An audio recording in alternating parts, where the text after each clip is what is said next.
So, ladies and gentlemen, Martin Oberman is the current chair of the Surface Transportation Board. He was designated as the chair by President Biden on January 21st, 2021. Sworn in as a member of the board on January 22nd, 2019. Serving in his first 5-year term following his confirmation by the Senate on January 2nd, 2019. His current term expires December 31st, 2023. As most of you know, Marty's had an extensive career, public, private sector. Anyone of my Illinois folks will absolutely remember his work at Metra. He was a Chicago City Council alderman in the 43rd Ward from 75 to 87, and extensive public policy experience, legal experience, rail experience. The Surface Transportation Board is fortunate to have him leading it, and we are incredibly fortunate to have him here as our luncheon speaker today. And so, Mr. Chairman, I'm going to ask, can I tell the story about how you were connected to our founder, Tony Haswell, or are you going to tell that story? You tell it. Tony's not with, is Tony here? No, Tony couldn't be with us. Oh. Unfortunately.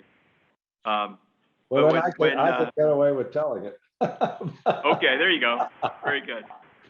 All right, I'll do it. I don't want to take up a lot of folks' time, but I will say this, Jim. First of all, thank you for the introduction. And one thing that you clearly had correct is that I may be one of the busiest people in rail these days.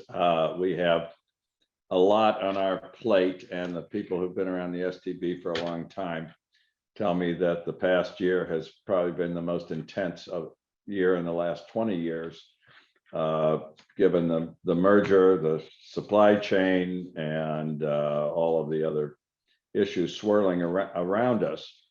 And I will apologize at the outset. I haven't prepared any real formal remarks, but that was partly not only because I've just been swamped in the past week, but I'd much prefer to open it up to discussion and make sure your folks have sent me a lot of topics your members would like to talk about, so I'd rather you direct it.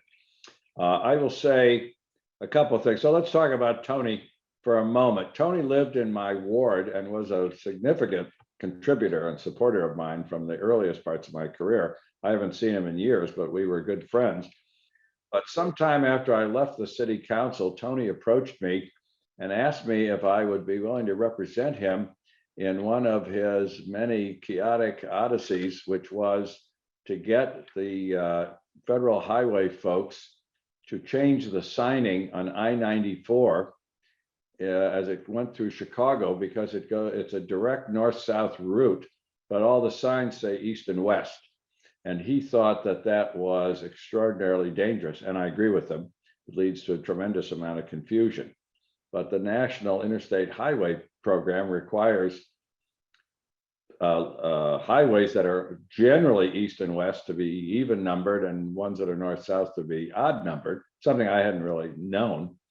And so the highway people said, well, I-94 goes from someplace in Michigan to someplace in, I don't remember, Minnesota or Montana. So it's generally an east-west highway, and therefore it has to say east-west everywhere, even when it is going directly north and south for about 100 miles. So Tony and I embarked on this mission, and we spent a fair amount of time on it. And Tony had discovered that there was one exception in the I-69 in the middle of Michigan. Has an exception. So we used that and we fought the battle. And ultimately, as we fought our way through the bureaucracy, it came down to the Chicago regional head of the Federal Highway Administration, as I recall. And we had convinced this fellow, and he was just about to make the change when he got promoted. And his replacement was completely against it. So 2 years of hard work went down the drain. I think Tony finally gave up. I gave up, and those I-94 signs still say east and west, even when you're going directly north and south. So that was one battle he didn't win, but he's won many others. I don't know whether my being on the board is one of those things that Tony might regard as a success, but maybe he would. As I think your members know, really from early on in my public career, I have been a promoter of public transportation and of passenger rail specifically. We used to talk about it a lot in the city council because Chicago, of course, is the center of the railroad universe. And then my service at Metro, which really was a random event, if you knew why I actually was appointed there, but it certainly energized me even further into the importance of public transportation. And I know some of your members want to talk a little bit about commuter rail. There are many statistics, that we can throw around in this world. The one that I think is the one that should grab everybody's attention, at least about commuter rail, that I used to talk about at Metra, and that was that if Metra disappeared, this was pre-pandemic, you would need to build 29 more lanes of a freeway to get people in and out of the loop to work every day. So that gives you an idea of the magnitude of and the importance of public transportation. Of course, with the pandemic and everybody's reshaping the work life as we go forward, nobody knows how many lanes of highway we would need, but certainly many. And so it's very important for commuter rail to stay in existence. With that said, I've now been charged with leading the STB and our very, very crucial role in ensuring adequate and intercity rail transportation in terms of performance metrics. And we are gearing up to fulfill our responsibility in enforcing the new on-time performance metrics. Some of you may know, over a year ago, I formed an internal task force in the board to help figure out just what resources we will need to handle these cases and investigations when they come in. And we are now in a time frame when they're about to come in, and that work is still ongoing at the board. It's a challenge to us. We are understaffed as it is. I've talked about that frequently, and we are in a hiring mode. And I will say to this group, as I say to anybody, if you know any good lawyers and economists, we need them, and we're looking for them now. So send them to us, particularly the lawyers. But we don't know the magnitude of what our work is going to be in enforcing the new on-time performance metrics. So if I could hire 10 lawyers tomorrow, which is what Amtrak has asked the Congress to provide for us, I don't know what they would do, at least for the foreseeable future. I am confident that we can handle our assignment with our existing workforce at the outset, and then we will add people as we need to add them. That's the general concept. We are making arrangements with outside resources who we can contract with on a very, very short time frame to staff up as the need exists. So with that, Jim, maybe I should stop and really allow time, because there are many subject matters people want to get into, but I'd like to focus on the ones that you want to talk about. Okay, listen, I appreciate that. I do have a few here that I've written down, and then as we go on, with your indulgence, I will walk out into the audience, which unfortunately I thought we were going to set this up so that you could see the audience, but everyone is here finishing up their lunch. And I'll go out with a microphone and probably take a few questions from there as well. I'll start. We've all heard about precision scheduled railroading, and almost a philosophical question, really. Is precision scheduled railroading even compatible with frequent passenger rails? Can those two things coexist? I think we have to reframe the question. PSR is, it turns out, not a term of art. It's practiced differently by each of the railroads who claim that they're pursuing it one way or the other. And it's practiced with more or less success where it's being practiced. And if you look at the state of freight on a freight rail today, most of the railroads are struggling badly, and they're struggling because they don't have enough people working there. So whether you call it precision scheduled railroading or something else, there aren't enough resources, in my view, in the rail net world to adequately to allow for the adequate functioning of the Class 1 networks. There are some exceptions, some are doing much better, but by and large, there are problems throughout the network. So whether PSR is helping or hurting is really an open question. And my answer is that if a railroad chose some operating protocol and called it PSR, and it actually stood in the way of the legal requirements for passenger service by denying preferences and slowing down performance and shunning passenger trains aside, then that we should do something about it. That's not legal. And so they can run PSR as much as they want, as long as they fulfill their legal obligations to passenger service, and that's what they have to do. So I don't think I would say is it incompatible. If they do anything that's incompatible and it really stymies and slows down passenger service to the point that it violates the law, then it should be allowed to stand. So I think that, and I have said, I've given many observations since I've been chairman about problems in the industry. And I almost never say that PSR is a bad thing. I never say it's a bad thing in and of itself. In some areas, it's good. Efficiency is helpful. But if you don't have enough resources to run the railroad, it doesn't make any difference what your protocol is. You're going to have problems, and that includes making way for passenger rail. So I guess that's the only way I can answer that question. But I think what I would say to the folks that are in this meeting, don't distract yourselves about PSR. Focus on good passenger rail service, whatever the system is. That's an important message there. We are doing our best. Oh, I know you are. I know you are. So, it's interesting though. I mean, it does sort of bring up the larger point about kind of investment, infrastructure investment. I mean, in some way, depending on the railroad, this is not a uniform thing by any means, but depending on the railroad, it seems like there are Class 1s who are content on past generations of capital. Need future modal share to trucks on the highways, and we're going to see, or we should see, dramatic expansion of shared use corridors. Jim, you're fading in and out, so I'm not hearing everything you're saying. I don't know why that is.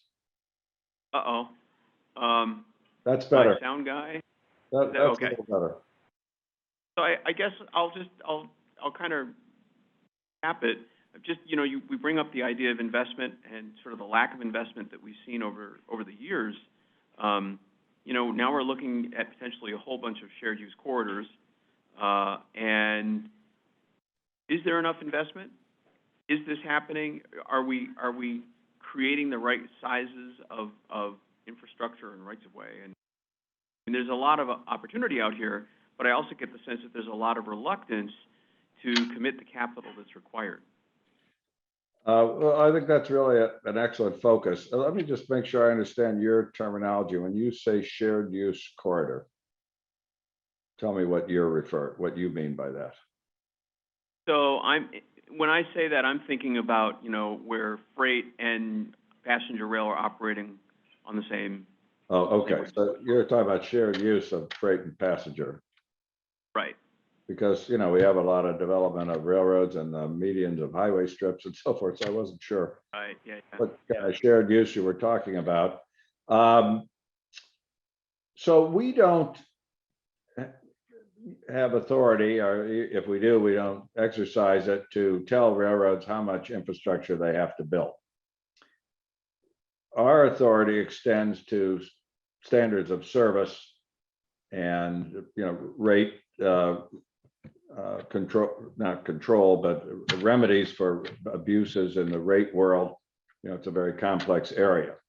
So how we handle those matters can lead to a railroad having to make capital investments in order to live up to their obligations.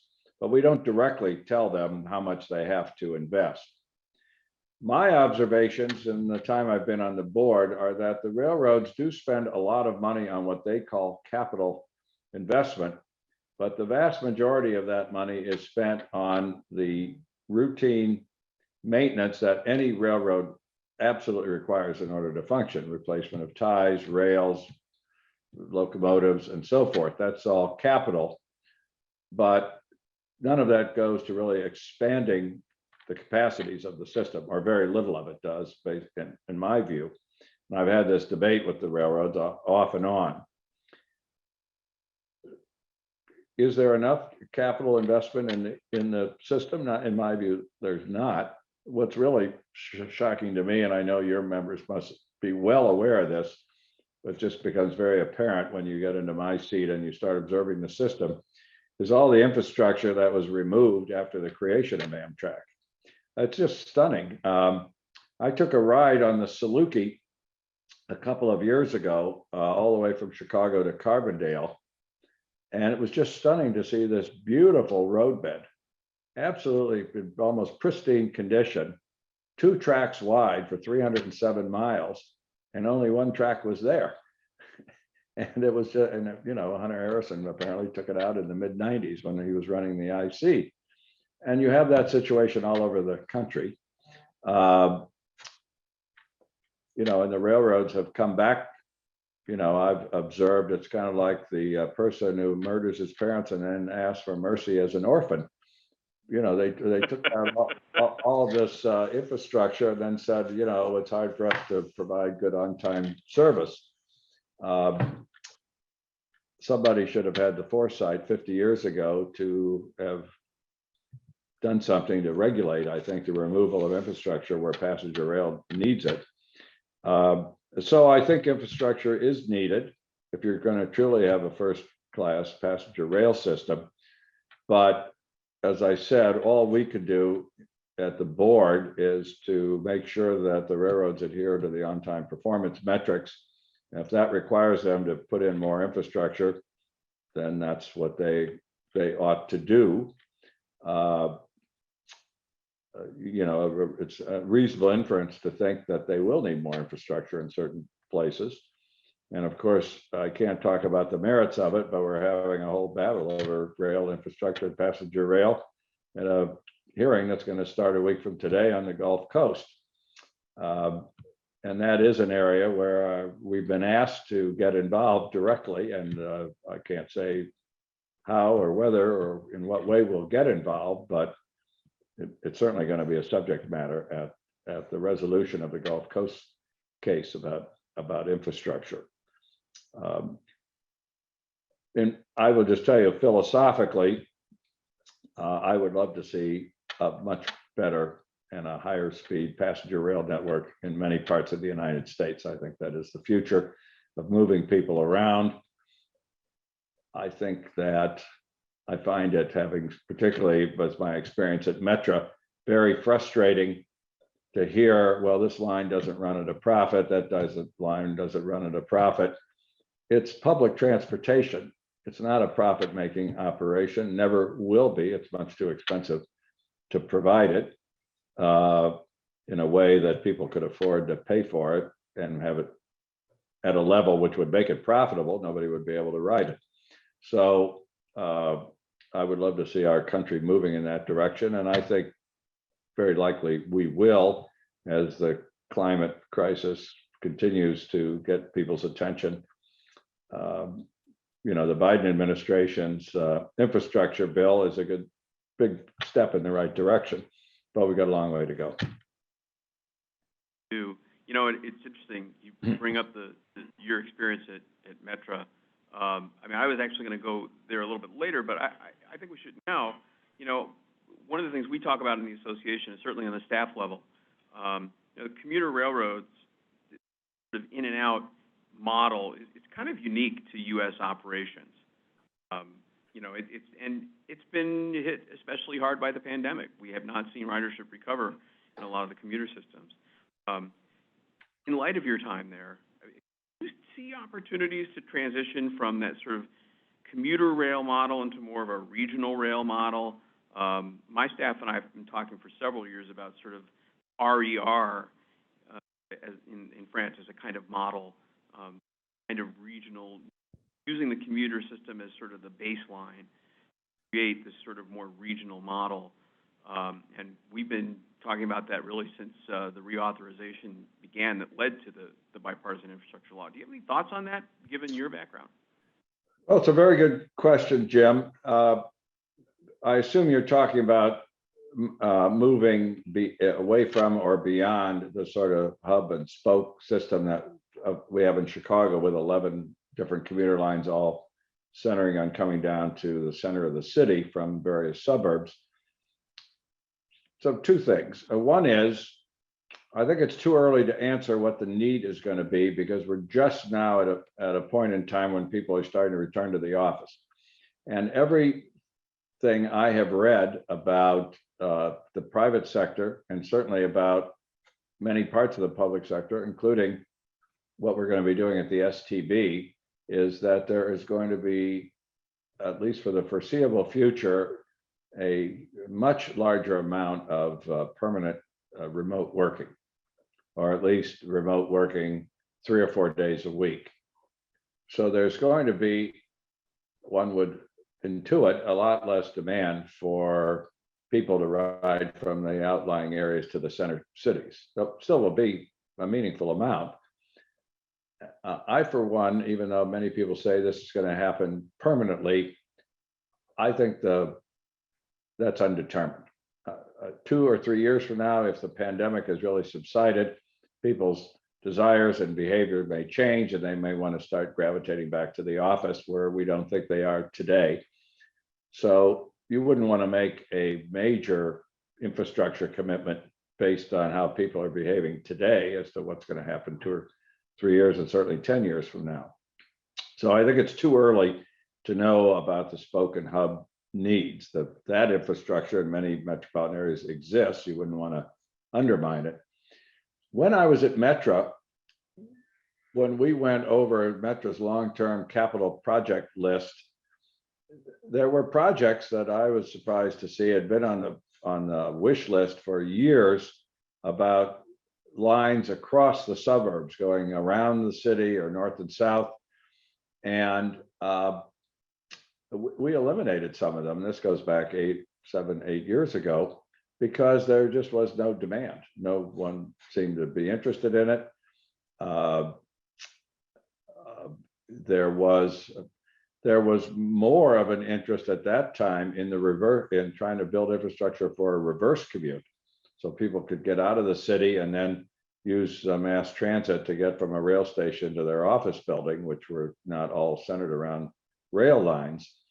But the idea of using rail for regional transportation around the metropolitan area, there just wasn't the demand. I think that may change as well as work habits begin to change. And certainly in Chicago, there is infrastructure that goes around the city and north and south and east and west and the suburbs, although it's heavily used by freight right now, but there are rights of way out there. But you could foresee adding onto that infrastructure for a different kind of commuter rail if the demand was there. But I don't see it yet. And I just think we're in such a huge upheaval in the whole workforce area because of the pandemic. We really have to figure this out. You know, plus even without a pandemic, the increase in technology is undoubtedly going to change. You know, but we had it at the STB, and I'm sure this was true in many private industries. We had people working standard work week of 3 days a week telework anyway before the pandemic. And Metra was beginning, when I left Metra, to see a reduction in ridership, 2, 3, 4% a year. And who knows where that trend would have gone on its own had there been no pandemic. Of course, it dropped by 95% the first year. So it's a very important question to raise, but I don't see how anybody could answer that question today. I think we'd just be guessing. No, I can see that. I think though, one thing that's sort of always in the back of my mind when I think about that question is that, you know, I think we build a lot of our thinking around the idea of people commuting into office jobs, but the Bureau of Labor Statistics will tell you that only 38% of American workers are knowledge workers. There's a whole bunch of people out there that do need to actually be with other people to do their jobs.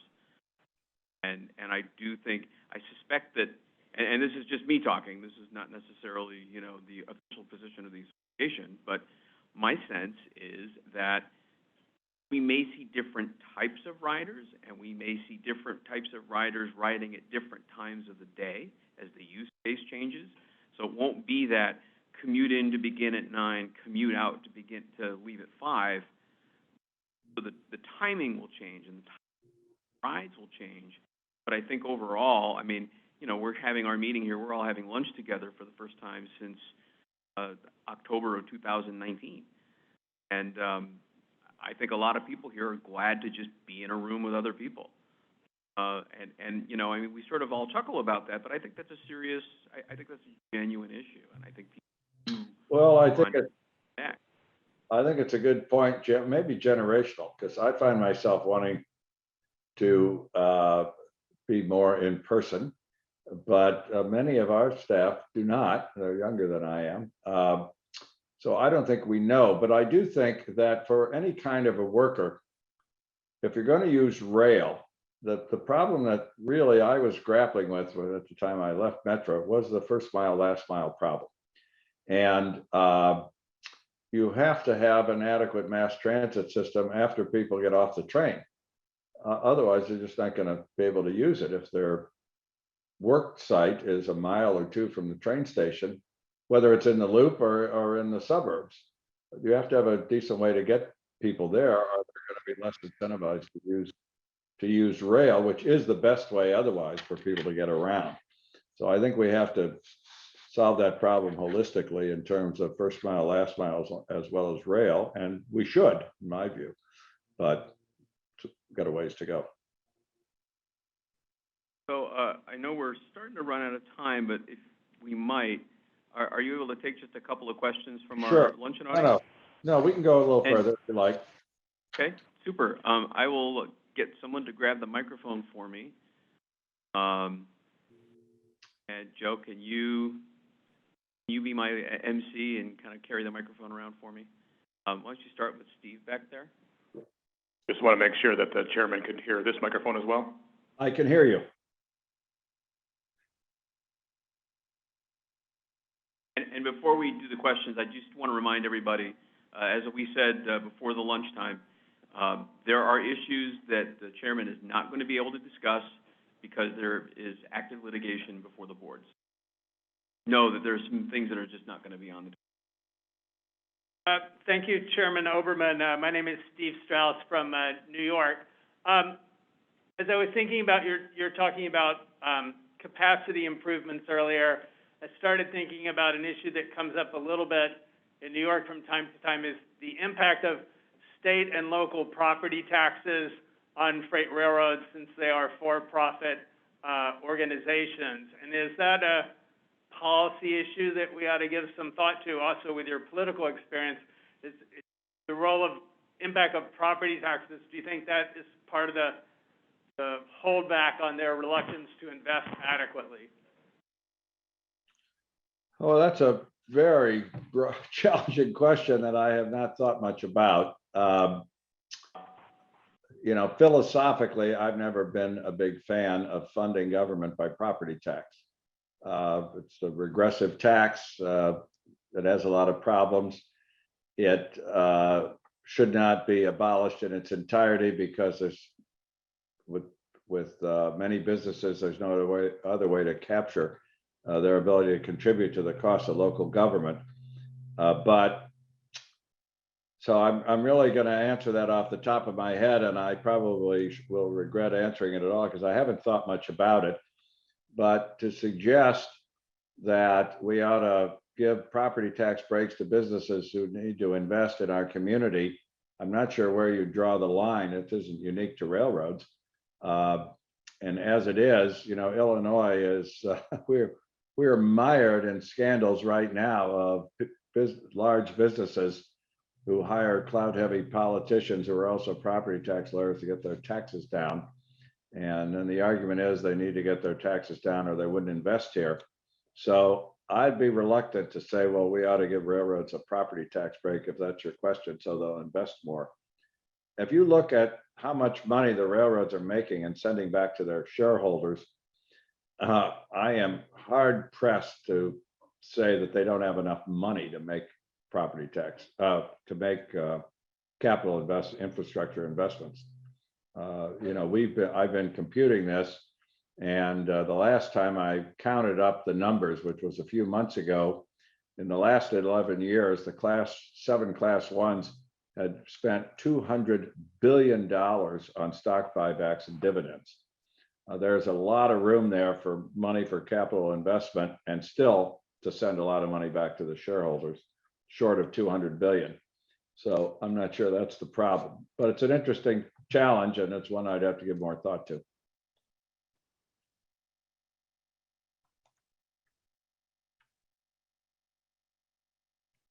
Thank you, Chairman Oberman. My name is John Webb. I'm from Humboldt County in California.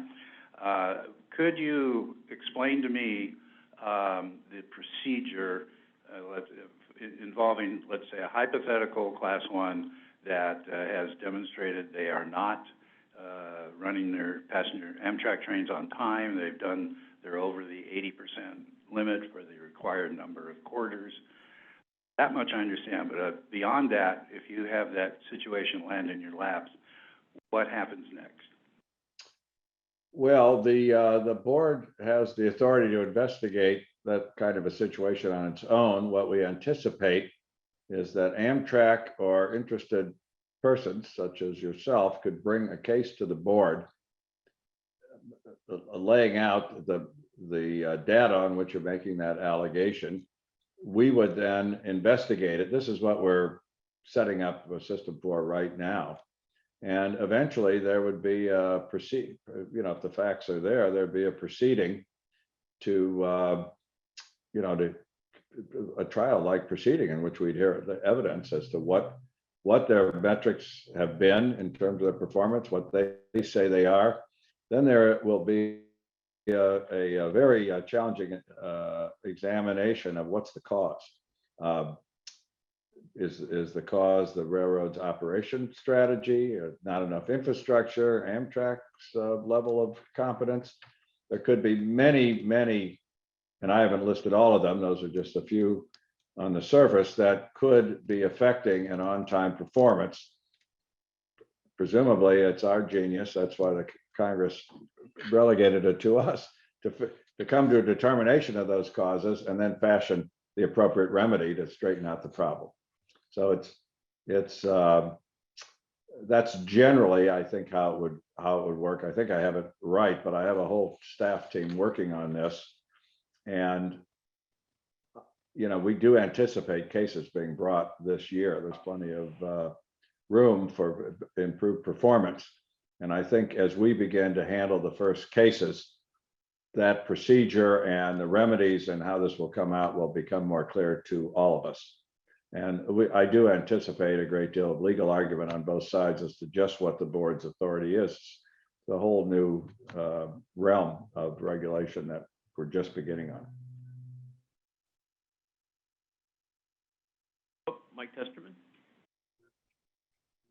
Hello, Chairman Oberman. I'm Michael Testerman from Richmond. I just wanted to acknowledge how lucky we think you are to have Karen Hedlund as a partner. When she was in Virginia and working for the Department of Transportation in the Commonwealth, everybody that met her just held the highest praise, and we just wanted to share that with you. Well, Mike, I thank you for saying that, and I agree with you 1,000%. She has already been an invaluable contributor to the board, and she has the distinct advantage compared to the other four of us on the board, of actually having been in the railroad industry pretty centrally in a large part of her career. The rest of us are at various levels of knowledge about this, but she's just terrific, and she is just aside from that, a very smart and a very wonderful person to work with. So I couldn't agree with you more. We're lucky to have it. Yeah, no, we wholeheartedly agree, and we were very much waving the flag for her appointment to the board, and we think she's phenomenal. I think she's phenomenal. There is not a conversation I have with her where I don't learn something. Yeah. Well, I congratulate you on your clout on helping get her through the Senate. Yes, my name is Howard Stein. I'm from New Jersey. I'd like your comments on the recent merger with Kansas City Southern and CP Rail, and more importantly, about your feeling about mergers within Class 1s for the future. Well, thank you. I'm not sure which comments you had in mind, but I probably shouldn't say more anyway, since that matter is still pending. That merger is still pending before the board. And just in general, should Class 1s be merging? Well, I guess I could say this. They used 40 or 50 years ago, there were over 40 Class 1s. Now there are 7. I'm not necessarily a fan of having one. So I'll just leave it at that. Very good. Bruce Ashton. Bruce Ashton from San Antonio, Texas. Currently, Amtrak has cross-border privileges into Canada. What do you see if there's going to be any problems with establishing cross-border crossings from San Antonio to Monterrey, Mexico? Boy, that is a great question. I've never thought about it. Nobody's ever asked us about that. And I have no idea what the legal restrictions, if any, are. Yes, we do know that Amtrak trains go into Canada. Logically, it's hard to imagine why they shouldn't be able to have cross-border service, but I really don't know what the international relationships are there. I am not an expert in the State Department and so forth, so I probably shouldn't venture into it. But the concept certainly seems logical. But you've prompted me to be curious about it. I'm gonna ask my staff to educate me on what would be involved in having such service. I doubt it's anything the STB has jurisdiction over, strikes me. That was going to be my question, just kind of off the cuff. I'm not sure where the board gets involved in Yeah. that necessarily. And I can imagine, and this is just total speculation, but I can imagine a metrics and standards case about a problem that originates in Monterey, who's responsible, and then who has. Yeah. That's a mess. An excellent question, though.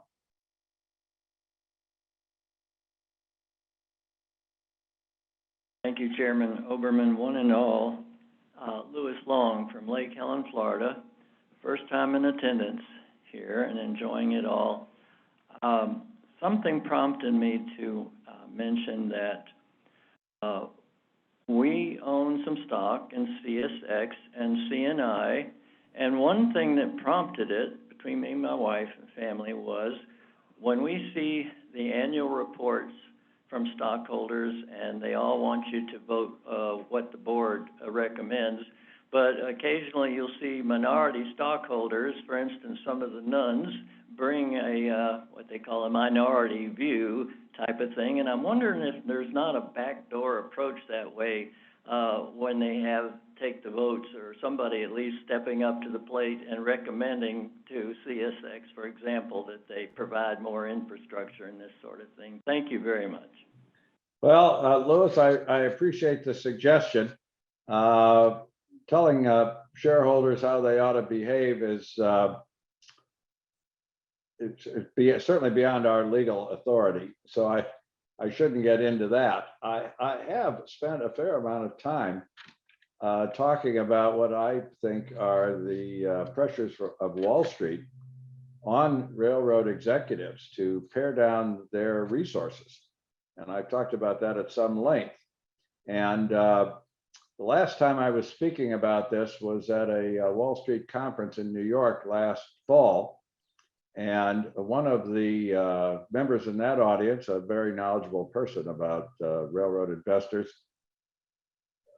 got up and he said, yes, but Chairman, there's a difference between the long-term investors and the short-term investors of railroads.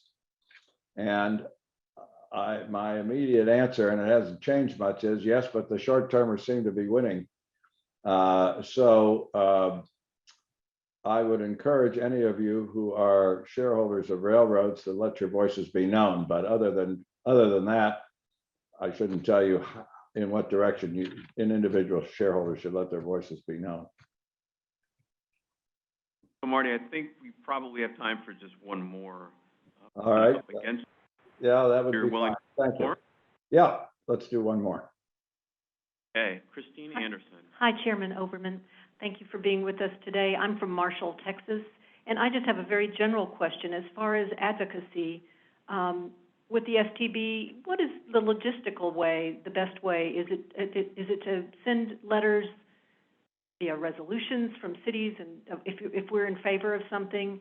Could you just address how the STB works with regard to accepting letters of support, and how the best way that we as advocates can do that with? That's a great question. I appreciate it because I am a very big believer in citizens telling people in government what we should be doing. That's how the system's supposed to work. So we have a public affairs office. I know the initials. I never know what they stand for. OPAGAC, Office of Public Affairs and Government something or other. But that is the intake office. They do a great job. They do a lot of things, but they certainly are the place where we get input from the public. But beyond that, you're free to write me or any of the board members or anybody else at the staff. It's better not to talk unless you want to file something, which you're welcome to do as part of an official proceeding.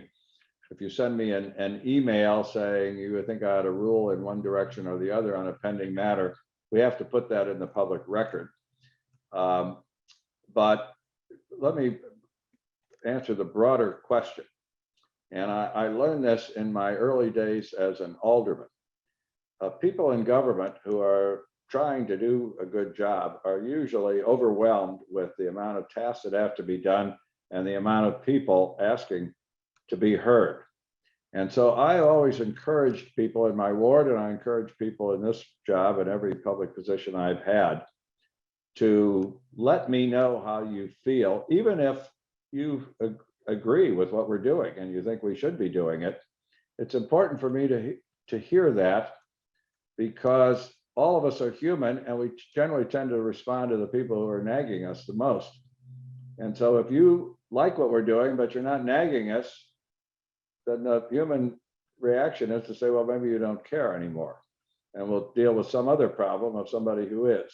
And I use nagging not as a pejorative, but in the very positive sense of the word. That's what you should do for those of us in public positions.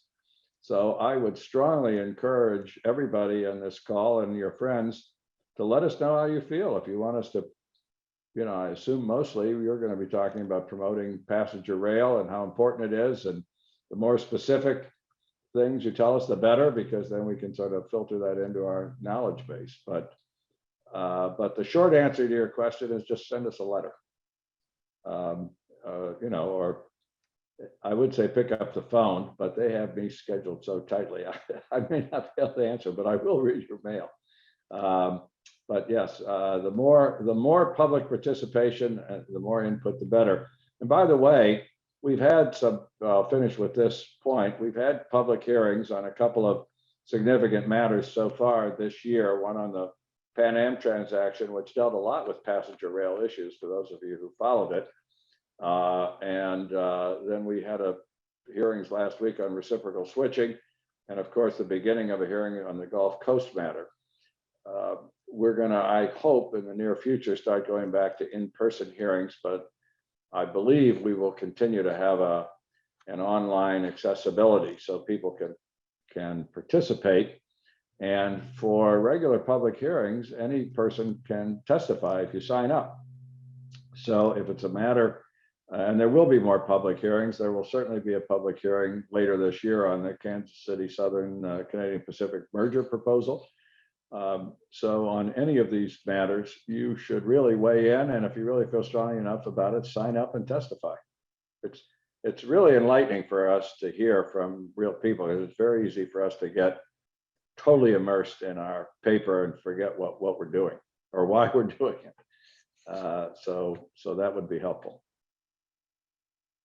Well, Marty, listen, you've been incredibly gracious with your time, and I'm sure everyone here is be happy to join me in thanking you for clearing some time for all of us today.